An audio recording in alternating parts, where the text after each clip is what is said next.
السلام علیکم دوستو، پاکستان سٹوریز میں خوش آمدید۔ پاکستان کے ایٹم بم کی کہانی کی قسط نمبر 3 کے ساتھ آپ کی خدمت میں حاضر ہوں۔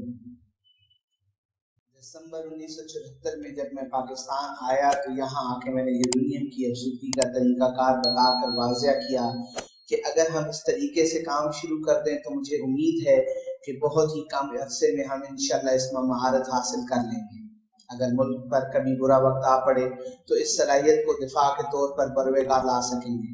مجھ سے کہا گیا کہ میں ایٹامک انرجی کمیشن کے اعلیٰ افسران سے ملاقات کروں اور انہیں اس بارے میں بتاؤں اور ہدایات دوں۔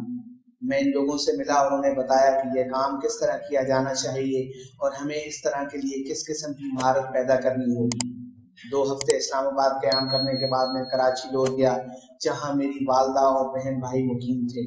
ان سے ملنے کے بعد میں واپس ہالینڈ چلا گیا اور اس کے بعد جب دسمبر 75 میں 1 سال کے بعد کرسمس کی چھٹیوں میں دوبارہ پاکستان آنے کی دعوت دی گئی کہ اسلام آباد آ کر پروجیکٹ کی ترقی اور پروگرس کو دیکھوں، اور اس کے بعد جب میں اسلام آباد پہنچا تو مجھے یہ دیکھ کر بہت دکھ ہوا کہ ہم نے پورا 1 سال ضائع کر دیا ہے۔ کسی قسم کا کوئی کام نہیں ہوا تھا اور ایک ایسے صاحب کو پروجیکٹ انچارج بنایا گیا جو الیکٹریکل انجینئرنگ میں MSc تھے۔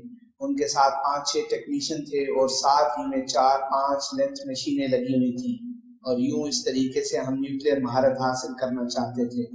میں سمجھتا تھا کہ اس سے بہتر اور اچھے کارخانے تو میں نے گجرانوالہ میں دیکھے ہیں۔ بہرحال میں نے جنوری 75 کے شروع میں ہی وزیر اعظم صاحب کو بتا دیا کہ ہم نے تمام وقت ضائع کر دیا ہے، اور انہوں نے پوچھا کہ اب اس کے بعد کیا ہو سکتا ہے۔ میں نے ان کو بتایا کہ 9 جنوری کو میں واپس ہالینڈ چلا جاؤں گا، لیکن انہوں نے مجھ سے کہا کہ واپس نہ جائیں بلکہ اپنا استعفیٰ بھیج دیں۔ اسے حکم کہہ لیجئے یا درخواست، جو کچھ بھی کرنا تھا مجھے اس پر فوری عمل کرنا تھا۔ اس سلسلے میں نے اپنی بیگم سے مشورہ کیا، کیونکہ بھوپال میں 4 خواتین حکمرانوں کے زیر سایہ رہ کر بیگم کا خیال معلوم کرنا عادت کا حصہ بن چکا تھا۔ انہوں نے کہا کہ اگر آپ کو یقین ہے کہ آپ پاکستان کی خدمت کر سکتے ہیں تو سر آنکھوں پر مجھے یہاں رہنے پر کوئی اعتراض نہیں۔ میں نے ہالینڈ استعفیٰ بھیج دیا اور خود یہیں رک گیا۔ ہم نے چند ساتھی اکٹھے کیے اور کام کرنے کی کوشش کی۔ پرانے طریقہ کار کے مطابق کام کرنا قطعی ناممکن تھا۔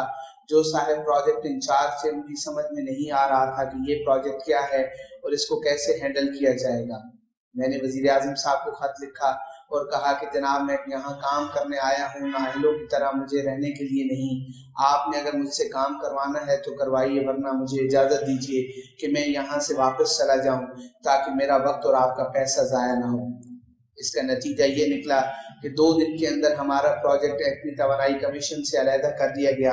میرا مشورہ دیا گیا تو میں نے عرض کیا کہ یہ نہایت ہی اہم پروجیکٹ ہے اور اسے پرانے قوانین کے تحت نہیں چلایا جا سکتا۔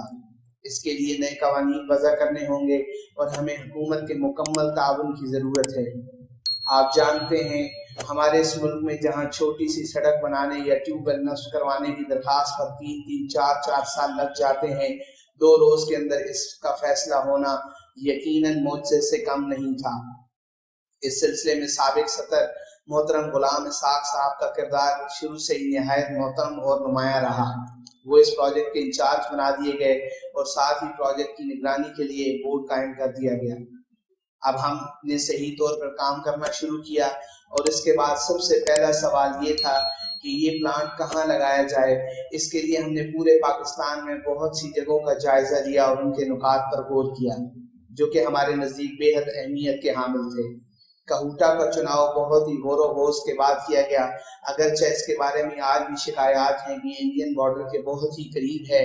بہتر یہ تھا کہ اسے سرگودا یا میاں والی کے قریب بنایا جائے، مگر مجھے یہ کہنے میں تأمل نہیں کہ آپ مجھے 10 مرتبہ اس پروجیکٹ کے لیے جس جگہ کا چناؤ کرنے کو کہیں گے تو میں کہوٹا کا ہی چناؤ کروں گا۔ اس کے بہت سے فوائد تھے۔ سب سے بڑا فائدہ یہ تھا کہ ہم دارالحکومت کے بالکل قریب تھے۔ ہمارا مرکزی حکومت کے قریب رہنا اس لیے بھی ضروری تھا کہ اس کے لیے بار بار تقریباً ہر ہفتے حکومت سے مشاورت کرنا، ہدایات لینا اور اجازت لینا ضروری تھی۔ ہمیں ایک بڑے ایئرپورٹ کی بھی ضرورت تھی جو اسلام آباد میں موجود تھا۔ ہمیں ایک بہت بڑے شہر کی ضرورت تھی جہاں ہمارے سائنسدان اور انجینئرز آرام سے رہ کر اپنے بچوں کی تعلیم اور اپنے خاندان کی صحت اور علاج سے بے فکر ہو کر کام کر سکیں۔